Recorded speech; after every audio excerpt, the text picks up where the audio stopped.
17 वर्षीय नंदिनी 12वीं कक्षा में फेल हो गई। फेल हो जाने के अफसोस से वो एक समुद्र तट के करीब पत्थरों पर जा बैठी। अपने दुख में वो अकेली शामिल थी। समुद्र की उठ रही लहरों को देखते हुए वो खिसिया रही थी, ये सोचकर कि जो उत्साह समुद्र की जोश मार रही लहरों में है, वही उसके अंदर से क्यों खत्म हो गया। नंदिनी इसी खिसियाहट का शिकार रहकर करीब पड़े छोटे छोटे पत्थर उठाकर समुद्र में फेंकने लगी। वो पागलपन का सबूत देते हुए जोशीली लहरों को पत्थर मार रही थी। एक ही जगह से पत्थर उठाकर समुद्र में फेंकते हुए उसने एक जगह पर गहरा गड्ढा कर डाला। जहाँ से वो लगातार पत्थर उठा रही थी, अचानक उसी जगह से पत्थर उठाते हुए उसके हाथ में पत्थर की जगह कोई और वस्तु आ गई। वो उस वस्तु को फेंकने वाली थी कि अचानक उसने देखा कि उसके हाथ में पत्थर की जगह एक चिराग आ गया है। चिराग धातु का बना था। उसकी बनावट इस बात का प्रतीक थी कि वो बहुत पुराने समय में जलने वाला चिराग है। वास्तव में ऐसा चिराग गुजरे जमाने में जलते हुए देखा गया था। वो चिराग नंदिनी को बहुत अच्छा लगा। वो उसके साथ खेलने में गुम हो गई। इतना ही नहीं, वो अपना सारा दुख भूलकर चिराग अपने घर ले आई। उसने शीशे की अलमारी में वो चिराग सजा दिया। उसी समय अलमारी का शीशा बंद करते हुए शीशा उसकी उंगली में लग गया। परिणाम स्वरूप उंगली से खून बहने लगा। जख्म को ठीक करने वाली एक क्रीम चिराग के करीब रखी थी। नंदिनी ने हाथ बढ़ाकर जैसे ही क्रीम उठानी चाहिए, तभी उसकी उंगली से बहते हुए खून की एक बूंद चिराग पर गिर गई, जिसे वो समुद्र के किनारे से उठाकर लाई थी। बूंद के चिराग पर गिरते ही चिराग से गाढ़ा धुआं उठने लगा। ये देखकर नंदिनी डर गई। वो पीछे हट गई। देखते ही देखते उस धुएं का एक आदमी बन गया। वो आदमी करीब 35 वर्ष का था। उसके तन पर केवल काले रंग की धोती थी। उसके काले घुंघराले बाल कंधों पर पड़े थे। चेहरे से वो कोई शैतान नजर आता था। नंदिनी उसे देखकर बुरी तरह डर गई। बोली, कौन हो तुम? तुम वापस जाओ। मैं जाने के लिए नहीं आया हूँ, मैं तो आपके हुक्म को पूरा करने आया हूँ। कुछ क्षणों तक नंदिनी उसे यूं ही देखती रही। फिर उसने पूछा, तुम्हारा नाम क्या है? चिराग। ओके, फिलहाल तुम यहाँ से जाओ, मैं बाद में तुम्हें कोई आदेश दूंगी। पर कहाँ जाऊँ? चीमा ने पूछा। जहाँ से आए हो। पर अब मैं वहाँ वापस नहीं जा सकता। मुझे आप ही के घर में रहना होगा। बताइए, मैं आपके घर में किस जगह रहूं? आओ मेरे साथ। नंदिनी उसे अपने साथ एक खाली कमरे में ले गई और उसने उसे वो कमरा दे दिया। उसके बाद नंदिनी ने चीमा के बारे में अपने पूरे परिवार को बता दिया।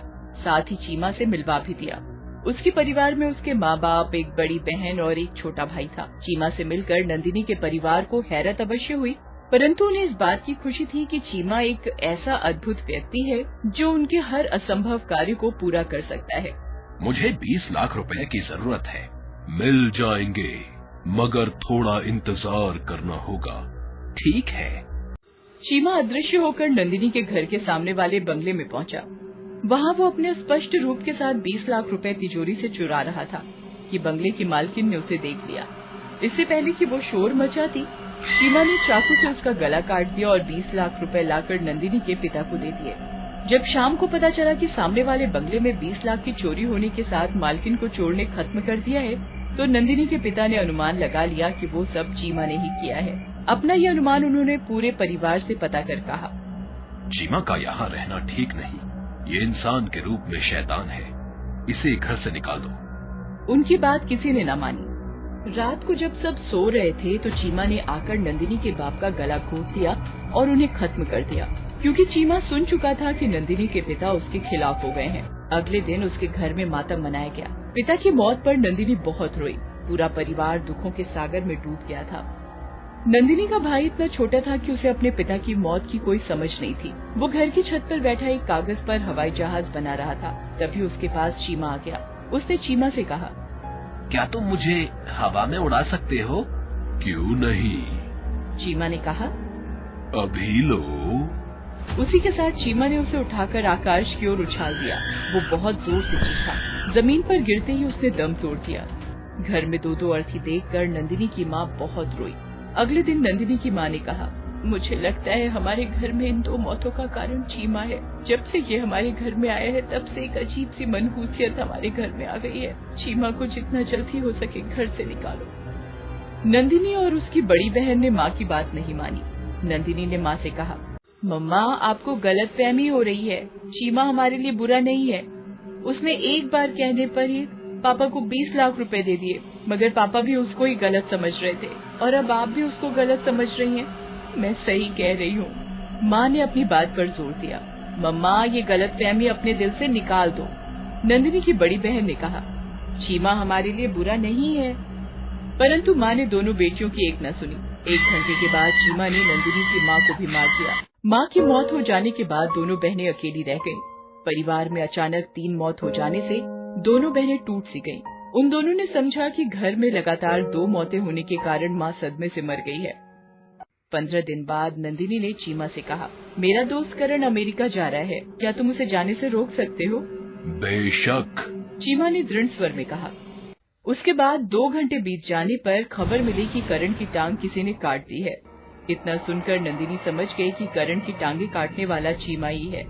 सचमुच चीमा ने ही करण की टांगे काटी थी। नंदिनी ने अपनी बड़ी बहन को सारी बात बताई। फिर दोनों बहनों ने अगली पिछली बातों को दोहराया तो उन्हें समझ में आता चला गया कि उनके परिवार वालों का तथा उनके घर के सामने बंगले की मालकिन का कातिल चीमा ही है। चीमा को हमें इस घर से निकालना ही होगा, नंदिनी बोली। तभी चीमा ठहाके लगाता हुआ उन दोनों के बीच आ गया। उन दोनों ने चीमा की शक्ल देखी तो वो बुरी तरह डर गई। चीमा बहुत डरावनी शक्ल अपना चुका था। वो दोनों उसे देखकर बुरी तरह डर गई। चीमा ने कहा, अब तुम दोनों मारी जाओगी। जानती हो मैं कौन हूँ? मैं एक मुर्दा था। मुझे अपनी साधना से एक तपस्वी ने जीवित किया था। जब जीवित होकर मैं हर वो काम करने लगा जिससे तपस्वी को बुरा लगने लगा तो उसने मुझे एक चिराग में कैद कर दिया। साथ ही कहा, तो इस चिराग में तब तक कैद रहेगा जब तक कि इस चिराग को खून नहीं मिलेगा। फिर उसने चिराग समुद्र किनारे पत्थरों में दफन कर दिया था। उस चिराग को तुम ले आई और तुम्हारी उंगली से बहते खून की बूंद चिराग पर टपक गई। बस फिर क्या था, मैं कैद से आजाद हो गया। अब मैं कभी कैद नहीं हो सकता। बोलो, मरने से पहले तुम्हारी आखिरी इच्छा क्या है? जल्दी से नंदिनी की बड़ी बहन ने कहा, जो 16 दिन पहले था आज हो जाए। वास्तव में चीमा को नंदिनी के घर में आए 17 दिन हो चुके थे। उसका 17वां दिन वहाँ कट रहा था। बहन के कहते ही चीमा ने वक्त को 16 दिन पीछे घटाते हुए वहीं से शुरू कर दिया जहाँ से नंदिनी उस चिराग को अलमारी में लगा रही थी जिसमें चीमा कैद था। सब कुछ उसी समय का दृश्य था।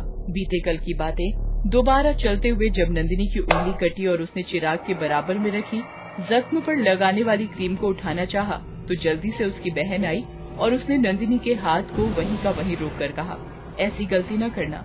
तुम्हारी उंगली से बहता खून अगर चिराग पर टपक गया तो चीमा आजाद हो जाएगा और इस दुनिया में कोहराम मचा देगा।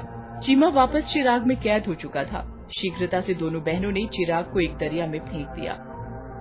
हेलो दोस्तों, कैसे हैं आप सब?